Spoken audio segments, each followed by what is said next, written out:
한 주일 동안 편안하셨습니까? 에, 지금 완연한 봄이 되어서 어디 가든 분위기가 좋습니다. 이렇게 세상에 막 꽃들이 아름답게 피고 또 새싹들이 돋아나고 이렇게 하면서 온 세상이 아름답게 변해가고 있는데 이 전쟁으로 인해서 사람들의 마음이 그렇게 녹록지 못합니다. 어디 가는 것도 규제가 되고 마음대로 또 이렇게 할 수 없고 이렇게 이제 이 세상은 한 치 앞을 모르는 그렇게 불편한 세상이 되어버렸습니다. 노자가 이야기한 그런 글귀 중에 그 물에 대한 이야기한 게 있잖아요. 물은 자신 앞에 있는 모든 장애물에 대해서 스스로 굽히고 적응함으로써 마침내 바다에 이른다. 적응하는 힘이 자유로워야 자신에게 달려오는 운명에 유연히 대처할 수 있다. 부처님께서도 수행자들은 항상 바다와 같은 마음을 가져야 된다. 바다는 어떤 물이든 더러운 물이 됐든 계곡물이 됐든 똥물이 됐든 깨끗한 물이 됐든 바다로만 가면 짠맛으로 다 수용하고 포용을 해요. 그래서 불자들은 수행하는 사람들은 바다와 같은 마음을 가지고 항상 정진하고 수행해야 된다. 이런 말씀을 하셨습니다. 그게 바로 적응력입니다. 적응. 사람은 살아가면서 수없이 다양한 상황과 환경에 노출이 되는데 우리가 살아온 생을 바라봐도 학창시절을 비롯해서 사회에 나와서도 마찬가지입니다. 인간은 생을 마감하는 순간까지 매일 새로운 환경을 접해야 한다. 근데 이 변화되는 환경에 신속히 맞출 수 있도록 그 적응력을 기르는 거, 그게 이제 기도의 힘입니다. 명상하고 연불하고 기도하고 그러는 것들이 그 적응력을 다 기르기 위해서 주어진 현실에서 만족할 줄 알고 그거 적응하면서 잘 살아가는 방법을 이렇게 이야기한 것입니다. 생각의 유연성을 가지시고 매번 찾아오는 새로운 상황에 적응하지 못한다면 다른 사람에게 뒤처질 것입니다. 한 치 앞을 모르는 이런 정세, 세계적인 이런 불안한 정세에 나 스스로는 어떻게 적응하고 살아야 되는가, 이걸 잘 성찰하고 관조해 봐야 됩니다. 빠른 변화에 이렇게 불평하기보다는 먼저 마음을 열고 새로운 환경을 받아들이기로 마음먹는다면 어떤 상황에도 여러분들은 적응할 수 있고 행복하게 살 수 있는 그런 기반이 되는 것입니다. 우리가 기도하고 법문 듣고 이렇게 하는 것도 주어진 자리에서 주인이 되고 적응을 잘 하기 위한 하나의 그런 방편인 것입니다. 불안한 세계 정세에 우리는 과연 어떻게 정치, 문화, 사회, 경제 이게 지금 다 변해가는 세상에 지금 살고 있는데 어떻게 적응을 해야 되는가, 여러분들은 잘 생각하셔서 거기에 맞게 적응하는 힘을 길러야 되는데 물은 아무리 높은 곳에 있어도 흘러서 낮은 곳으로 가면서 결국은 바다에 진출을 해서 바다에 가면 모든 걸 수용하고 포용하고 짠맛 하나로 다 바뀌게 됩니다. 물과 같은 그런 마음으로 이 세상 살아가는 거 남 원망하고 미워하고 증오하고 남 탓하기보다는 자기 스스로 이런 시기에 우리는 어떤 마음을 가지고 적응해야 되는가를 한번 잘 성찰해 보시기 바랍니다. 오늘 여러분들에게 말씀드릴 부처님 말씀은 암경 제7권에 나오는 14품에 나오는 5계품입니다. 우리가 불자가 되려면 5계를 받고 3계 5계를 받고 또 보살계를 받아야 불자가 되는데 보살계 48경계 경구도 결국은 합치면 10중대계로 요약이 되고 10가지로 되는데 10가지 무거운 그런 계율인데 그 중에서도 또 줄이면 5계로 이렇게 요약이 됩니다. 오늘 여러분들에게 말씀드릴 그 5계의 그 오계를 지키지 않으면 어떤 과보를 받고 지키면 어떤 공덕을 얻는가 여러분들에게 말씀드리려고 합니다. 우리가 살아가는 데는 고통이 많아요. 근데 이 고통이 생기는 것들이 오계의 범주 안에 다 들어있어요. 그래서 계율을 지키는 것은 사람을 가둬놓고 억압하려고 하는 게 아니라 행복하게 살기 위한 부처님이 설하신 방편입니다. 그래서 오늘 이 경문을 여러분들이 잘 이해하시고 오계를 지켜야만이 여러분들이 고통에서 벗어나서 행복에 살 수 있기 때문에 이거를 파괴한 과보가 얼마나 큰가, 이 계율을 지키면 공덕이 얼마나 큰가에 대해서 오늘 시간에 경문에 나오는 것을 소개해드리고 말씀드리려고 그럽니다. 부처님이 사이국 기원정사에 계실 때 일이다. 어느 날 부처님은 제자들에게 5가지 계율을 지킨 공덕과 5가지 계율을 어긴 과보에 대해 이렇게 말씀하셨습니다. 만일 어떤 사람이 살생을 좋아하면 곧 지옥, 악이, 축생에 떨어질 것이요. 혹 사람으로 태어나더라도 그 목숨이 매우 짧을 것이다. 왜냐하면 나무 목숨을 끊었기 때문이다. 그러나 어떤 사람이 살생을 하지 않고 죽이기를 생각하지 않으면 매우 긴 목숨을 받을 것이다. 왜냐하면 그는 나무 목숨을 해치지 않았기 때문이다. 만일 어떤 사람이 도둑질하기를 좋아해서 나무 재물을 훔치면 곧 지옥, 악이, 축생에 떨어질 것이요. 혹 사람으로 태어나더라도 매우 가난할 것이다. 왜냐하면 나무 살기를 끊었기 때문이다. 그러나 어떤 사람이 널리 보시를 행하면 현세에서 재물과 세력을 얻고 덕을 두루 갖추며 천상과 인간에서 한량없는 복락을 누릴 것이다. 그러므로 그대들은 아낌없는 마음으로 보시를 행하라. 만일 어떤 사람이 음란하기가 절도가 없어서 나무 아내를 범하기를 좋아하면 곧 지옥, 악이, 축생에 떨어질 것이요. 혹 사람으로 태어나더라도 안방이 음란하게 될 것이다. 그러므로 항상 뜻을 바로하여 음탕한 생각을 내지 말고 나무 아내를 범하지 말라. 그러나 어떤 사람이 곱고 깨끗하여 음행하지 않으면 천상과 인간에서 복락을 누릴 것이다. 그러므로 그대들은 사함을 행하지 않고 엄탕한 생각을 내지 말아라. 만일 어떤 사람이 거짓말과 꾸미는 말로 싸우고 시비하면 곧 지옥, 악이, 축생에 떨어질 것이다. 왜냐하면 거짓말을 했기 때문이다. 그러나 어떤 사람이 거짓말을 하지 않으면 입에서 향기가 나고 명예와 독망이 멀리 퍼질 것이다. 그러므로 그대들은 거짓말을 하지 말라. 만일 어떤 사람이 술 마시기를 좋아하면 나는 곳마다 지혜가 없고 어리석을 것이다. 그러므로 그대들은 부디 술을 마시지 말라. 그러나 어떤 사람이 만일 술을 마시지 않으면 나면서부터 총명하여 어리석지 않고 경전을 두루 알며 마음이 어지럽지 않을 것이다. 그러므로 그대들은 항상 이와 같이 계율을 잘 지키는 수행을 해야 할 것이다. 이게 이제 오늘 여러분들에게 소개해드리는 아함경 7권에 나오는 오계품입니다. 우리가 불자가 되기 위해서는 이 오계 또 이제 보살계를 받아야 연비를 하고 불자가 되는데 이걸 이제 다짐하는 건데 거기에 여러분들을 얽매이려고 하는 게 아니라 계라는 것은 해야 될 것과 하지 않아야 될 것을 양심적으로 판단하는 거예요. 그러니까 이 5가지 계율 안에 이 세상의 고통이 다 들어있잖아요.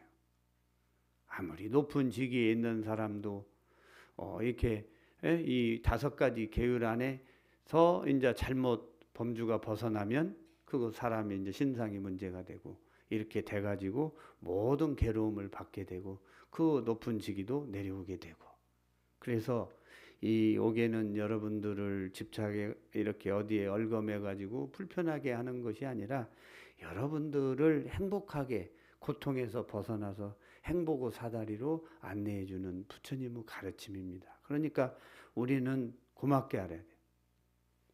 이제 이 장하함경, 유행경에 보면 안한존자는 임종 직전에 부처님의 제자 안한존자가 부처님이 임종 직전에 열반하기 직전에 부처님께 여쭙니다. 이제 우리는 누구를 스승으로 삼아야 합니까? 라고 이제 물어요. 그러니까 이에 대해 부처님은 이계이사라, 계율로서 스승을 삼아라. 마지막 최후의 법문이세요. 그러니까 지금 부처님이 안 계신 이 세상은 여러분들이 도를 구하고 깨달음을 얻고 행복하게 살기 위해서는 개를 스승으로 삼고 부처님 대하듯이 할 때 삶의 질도 높아지고 행복하게 살 수 있다. 위계이사, 계율로서 스승을 삼아라. 최후의 법문이에요. 그리고 방일하지 말고 정진해라.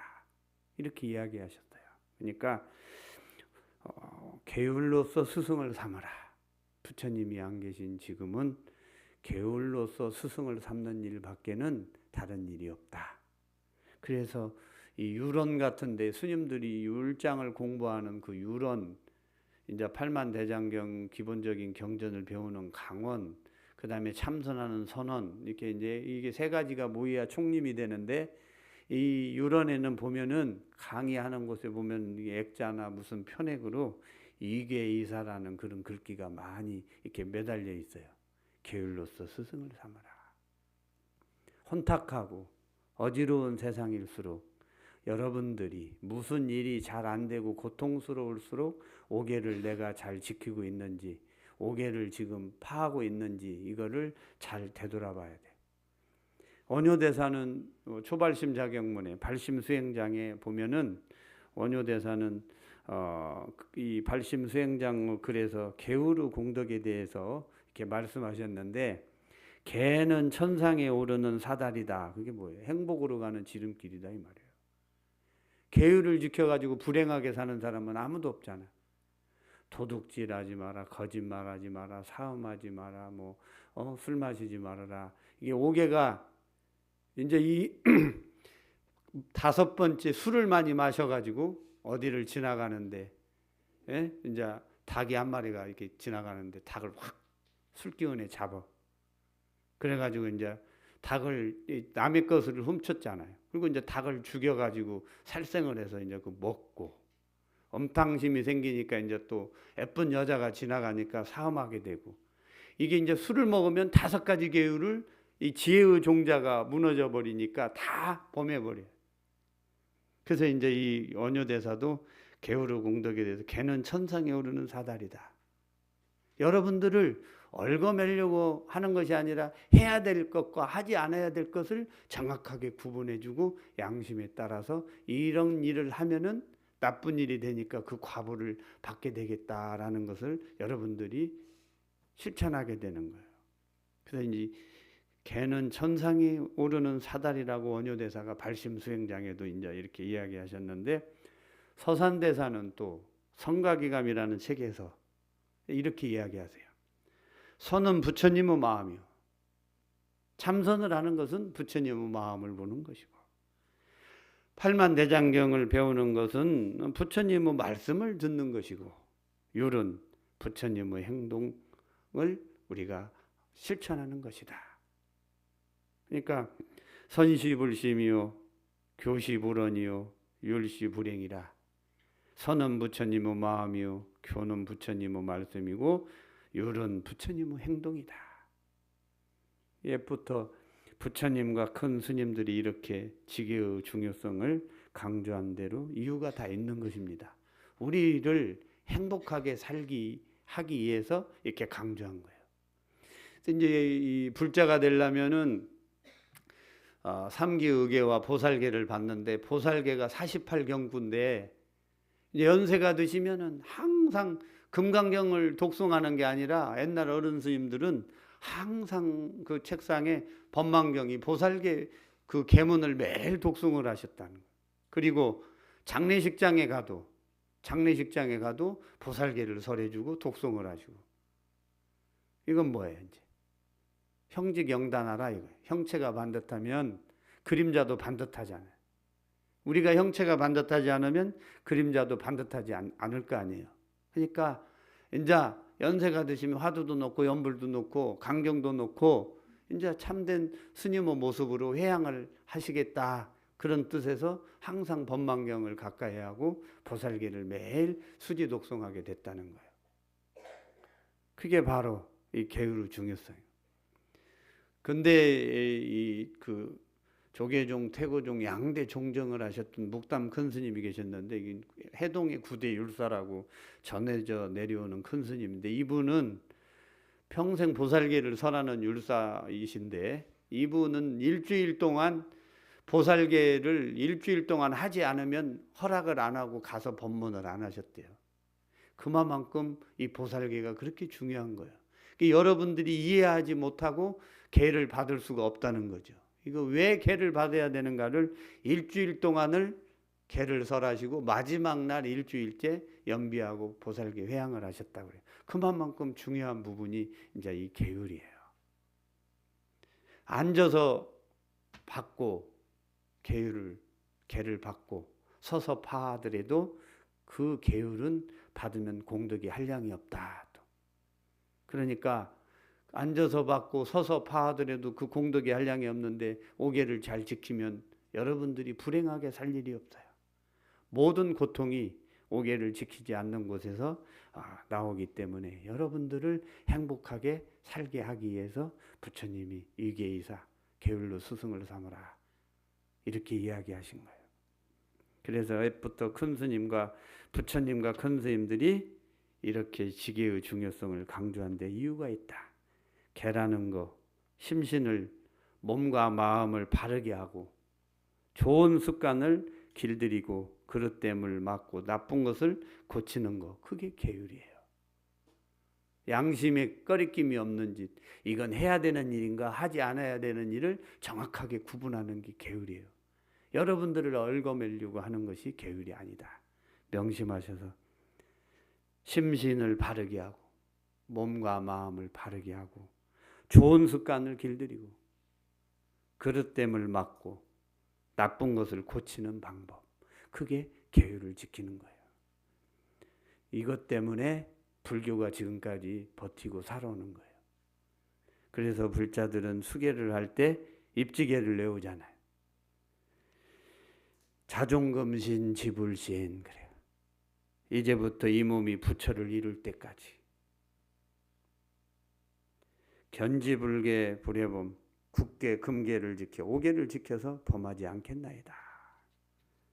유언제불 작증명 원컨대 모든 부처님은 증명하옵소서. 영사신명 종불태라 이 몸을 버릴지라도 물러나지 않으리라. 이렇게 서원을 세워요. 계를 받고. 그러니까 지금 우리는 부처님 앞에 했던 이 약속을 얼마나 지키고 있는지 여러분들이 스스로 묻고 답을 해야 될 때예요. 나는 오계를 잘 지키고 있는가? 아무리 연불을 많이 하고 아무리 경을 많이 외우고 많이 독송하고 아무리 봉사를 많이 해도 오계의 범주 안에서 연불도 하고 봉사도 하고 경도 모시고 이렇게 해야 공덕이 되는 것이지, 오계를 지키지 않고 아무리 연불하고 아무리 참선 많이 하고 아무리 봉사한들 그게 공덕이 뭐가 되겠어요? 계율은 아까 말씀드렸지만 몸과 마음을 바르게 하고 좋은 습관을 길들이고 그릇됨을 막고 나쁜 것을 고치는 방법이고 여러분들을 행복하게 살아가기 위한 행복의 사다리다. 그래서 부처님이 위계이사하라. 내가 죽은 뒤에도 열반한 뒤에도 계율로서 스승을 삼고 너희들이 방일하지 않고 정진하라. 이렇게 이야기하신 겁니다. 이제부터 이 몸이 부처를 이룰 때까지 굳게 오계를 지켜 범하지 않겠나이다. 원컨대 모든 부처님은 증명하옵소서. 이 몸을 버릴지라도 물러나지 않으리다. 이런 소원이 지금 여러분들에게 굳건하게 지금 여러분들 마음에 가지고 있는지 한번 되돌아보고, 돌아가신 선망부모에도 천도가 되지 않을 때는 항상 보살계를 독송해주고 보살계를 읽어주고 영가들에게 이렇게 보살계를 이렇게 독송을 해주면서 듣게 할 수 있도록 옛날 어른들은 그렇게 하셨다는 거예요. 천도제에도 먼저 입회를 모셔놓고 기도를 할 때 매일 법망경 보살기를 설해줬다는 거예요. 그래야 영가의 천도가 되고 그랬다는 거예요. 그러니까 이 개라는 것이 그렇게 중요한 거예요. 근데 하물며 우리 살아있는 사람이 행복하게 살아가기 위해서는 이 5개를 꼭 잘 지켜서 여러분들의 그런 큰 자산으로 삼아야, 그게 나쁜 업이 되지 않아서 여러분들은 다음 생도 그 인연으로 또 엮어지는 것입니다. 근데 이제 이 5개를 지키지 않으면, 파괴를 하면 나쁜 업을 지어서 다음 생도 포장하기가 어려워요. 명심하셔서 위계이사 게을러서 스승을 삼으며 부처님 법을 이렇게 이어갈 수 있도록 여러분들이 노력하시기 바랍니다. 한절기에 날씨가 이렇게 일기 고르지 못한데 여러분들 건강관리 잘 하시고 기도하고 염불하고 참선하시는 분들도 게을리하지 말고 방일하지 말고 열심히 정진하셔서 좋은 열매를 맺을 수 있도록 그렇게 하시기 바랍니다. 한 주일 동안 편안하시기 바랍니다.